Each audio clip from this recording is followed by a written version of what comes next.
Aujourd'hui, je vais t'aider à répondre à la question de comment faire lorsque je lis un cours et que j'ai l'impression de rien retenir. Je passe du temps dessus, mais je ne retiens rien. C'est un problème qui est récurrent chez les étudiants, chez moi aussi.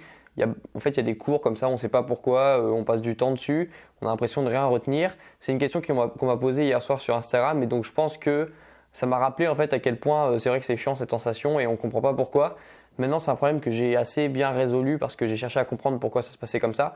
Et même si j'en ai déjà un peu parlé d'être distrait quand on lit, comment est-ce qu'on fait, je pense que c'est important d'y répondre encore aujourd'hui parce que ça peut en aider beaucoup. Ça ne me dérange pas de répéter les choses tant que le message passe. Ce conseil que je vais te donner, tu peux l'appliquer aussi dans tout ce que tu fais où tu as l'impression d'être distrait quand tu commences à le faire, c'est-à-dire commencer un livre, c'est-à-dire feuilleter un code civil. En fait, à partir du moment où tu n'arrives pas à être concentré plus de 5 minutes sur quelque chose et que tu as l'impression de rien retenir sur ce que tu viens d'apprendre, quand tu lis une page et puis après tu te dis mais qu'est-ce que je viens de lire, en fait tu sais même plus ce que tu as lu, ce conseil il peut marcher. Ce conseil c'est le fait de te poser des questions sur un cours. C'est hyper important.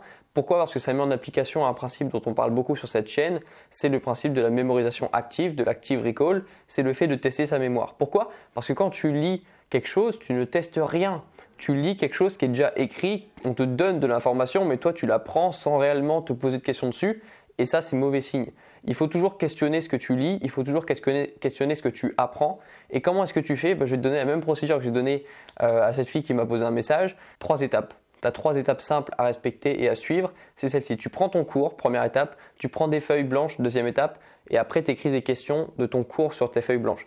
C'est-à-dire que tu prends ton cours, tu as tes feuilles blanches à côté. Dès que tu vois quelque chose on pourrait poser une petite question dessus sur un point, par exemple, quelle est la définition de ça, quelle est la date de ça, quelle est la portée de cette décision, quel est l'impact de cette réforme dans telle chose, les définitions, c'est important, il faut que tu poses beaucoup de questions dessus. Dès que tu vois une petite question qui pourrait être posée sur un cours, tu l'écris sur ta feuille blanche et puis tant que tu n'as pas 50, 100 questions, 100 petites questions écrites sur ta feuille, tu n'arrêtes pas.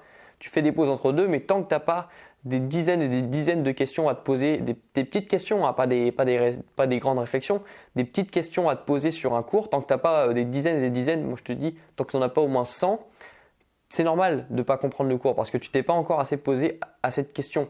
Dès que tu te seras déjà posé 100 questions sur un cours, parce que quand tu te poses une question, c'est pareil. Dès que tu te poses une question, tu entames le processus de réflexion.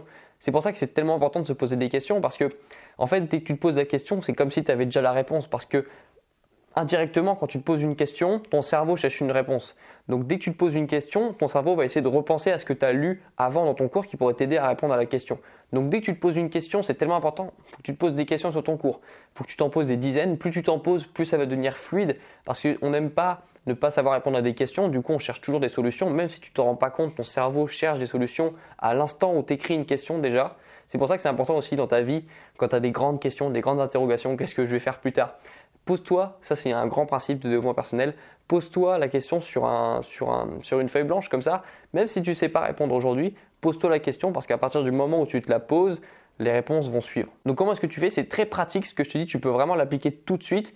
Tu prends ta feuille blanche et t'écris des questions dessus. Je m'en fous de combien de temps ça te prend parce que ça va être du temps efficace. C'est pas comme du temps juste à lire un cours où tu te testes pas sur ce que tu lis.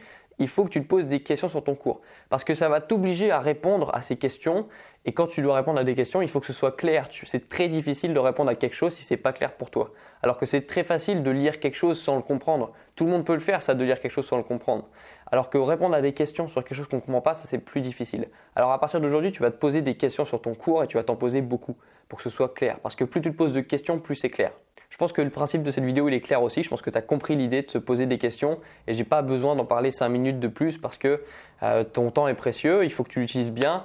Donc j'espère que ce conseil tu vas l'appliquer aujourd'hui, c'est ce que je fais. Hein. Mais c'est pour ça que je travaille avec des flashcards parce que mes flashcards c'est que des questions, c'est-à-dire que j'ai 0 fiche, j'ai 0 résumé de mon cours, j'ai que des questions sur mon cours que je me pose. Comme ça m'oblige à que le cours soit clair pour moi et puis surtout ça m'implique dans la lecture. C'est comme quand je te parlais dans la vidéo sur le fait de lire sans être distrait, ça t'implique dans le cours quand tu poses des questions. Alors que faire des fiches, répéter quelque chose que tu as déjà lu, réécrire quelque chose que tu as déjà sur un cours, ça t'implique pas dans le processus d'apprentissage. Poser des questions, ça t'implique dans le processus d'apprentissage.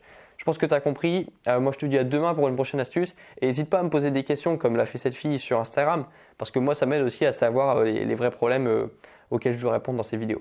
Je te dis à demain, 6h du matin. Bon courage pour ta révision. À demain.